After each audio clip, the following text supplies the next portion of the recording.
Game Nexus. Many Bothans died to bring us this information.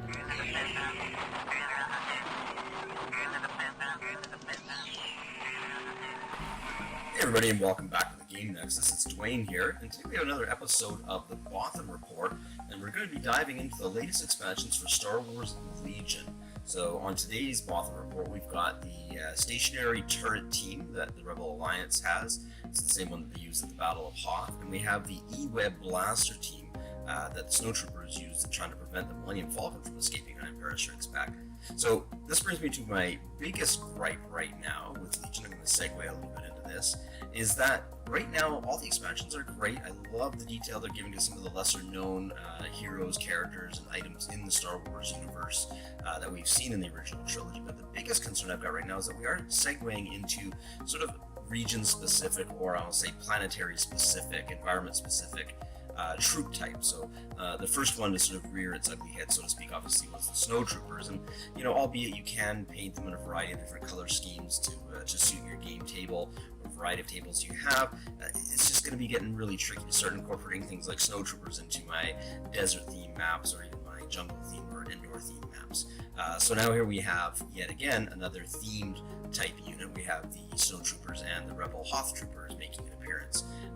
Layering on the fact that we also have the Scout Troopers from Endor. Now I know you can paint those sort of any design you want, but it's really tricky to paint these winter-themed troops in a variety of colors that might suit different environments. So it's a minor gripe, but I thought I'd throw it out there and just get your opinion on it, what you guys might be doing. If you have some creative ways that you're kind of making it make sense on your tabletop, please let me know. I'd love to hear.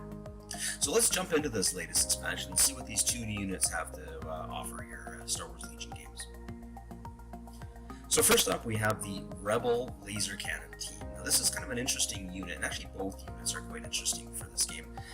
We have two units that incorporate soldiers, and Snowtroopers and Hoth Rebels, but can't be used outside of these deployable templates that you have. So the Laser Cannon team actually is the sort of anti-vehicle laser cannon they use against the AT-ATs on Empire Strikes Back.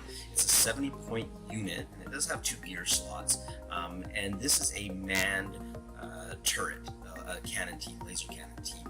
It has two Hoth Troopers on it, and these Hoth Troopers actually are attached to this unit, so you're not going to be able to do much with these guys outside of manning this. It has a 6 health, and it does have a surge for both defensive and offensive, yielding a attack and a block on these surges, so that's decent. It is a full pivot unit, so albeit this particular one can't move, it's way too big to pick up and move. It can be pivoted 360 degrees. It does have the Sentinel keyword, which means your standby range is 1 to 3, but it is a stationary unit, so you can't perform moves unless it's pivoted. Okay. Some of the keywords to note here is it does have a fixed front, so you're going to have to make sure that you pivot this unit to where you want to fire it. You can't just go 360 degrees in any arc of fire on this one. So the person that's going to be defending against this must be in the front firing arc, so use that 360 degree pivot to your advantage. When you actually do hit an opponent, this thing has impact too. So anything that has armor, you're going to be able to switch those regular hits over to crits, and that's just going to be all that better for taking down those AT-ATs that might make their way up to the table. Talking about the damage that this thing is going to do, again, it's got the two different damage types. It's got damage reflecting the soldiers attacking, and it's got damage obviously with the laser cannon. So the laser cannon is range 1 to 4, and it's going to come with 6 black dice with the aforementioned keywords. The soldiers, now if the laser cannon is disabled for whatever reason, the soldiers have a range 1 to 2, and it comes with 4 white dice, so that's going to be your backup in case anything actually happens to the cannon itself. I think overall for 70 points, you could probably squeeze a couple of these things in. The biggest thing I want to point out is that you really want to make sure you deploy these things where you're thinking they're going to be their best as far as firing goes. Again, you can pivot to shoot, even if something sneaks up on you, you've got the opportunity to pivot around. But you're not going to be able to pick these things up and move to a different location, so keep that in mind. So now let's talk about the E-Web Blaster team. This is the iconic Snowtrooper weapon that made its appearance in The Empire Strikes Back as Han Solo, Leia, and company were trying to escape the Rebel base. And albeit we did get to see them sort of walk through the halls and set this puppy up, we never really did to see what kind of damage this thing can do. So it was kind of a real kind of curious thing that I always had back in my younger years, wanting wanted to know what kind of damage this thing would have done to the Millennium Falcon if it actually hadn't gotten taken out by the Millennium Falcon's underbelly turret, its defense mechanism. So here we have the E-Web Blaster team. It's a little bit less points than the laser cannon on the Rebel side. It's a 55-point unit. And the neat thing about this is it is partially mobile. So let's walk through the stats. So it's got a 4 health, and again, that health is a general overall health. You're not getting individual breakaway soldiers on this. So 4 health is this particular unit. Keywords are full pivot. So again, just like the Rebel turret, this thing can rotate 360 degrees.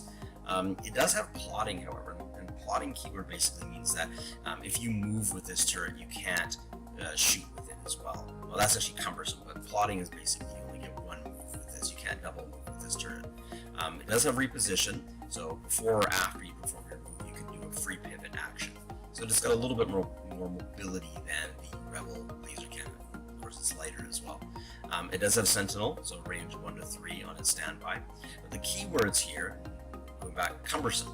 So you cannot use this weapon and move except for pivoting during the same activation. So again, you can't move with this, set it up, and shoot with it. You gotta make that decision to move, and then the next round you're gearing up to get ready to shoot. It does have a fixed front angle, just like the Rebel turret as well, so it's got to be inside your front arc. So let's walk through some of the damage this thing can do. It has range 1 to 3, so a little bit shorter range than the Rebel turret. The aforementioned cumbersome and fixed front, and the damage this does is kind of spread across the die types. We have 1 red dice, 2 black dice, and 2 white dice. And again, that's for the turret proper. If something happens to that through the course of the gameplay, you've got a 1 to 3 range E11 blaster rifle that 2 snowtroopers are using, and that's going to do 2 white dice.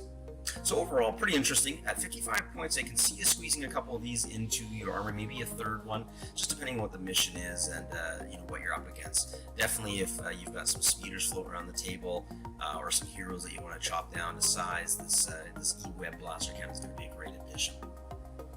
So again, let me know in the comments what you think. Definitely some flavor to be added here, and I really am curious to see how you guys are going to incorporate these units as far as a painting scheme into your existing forces and the different tables. I mean, you could just go and paint it however you want, really, but in keeping with the canon of Star Wars, if you do go with the snow theme, I'd like to see how you incorporate it. So, thanks for tuning in, guys. Make sure you like and subscribe, and if you haven't checked out the other Bothan reports, make sure you click and have a look at those and see what you think. Thanks for tuning in. We'll catch you later. Game Nexus.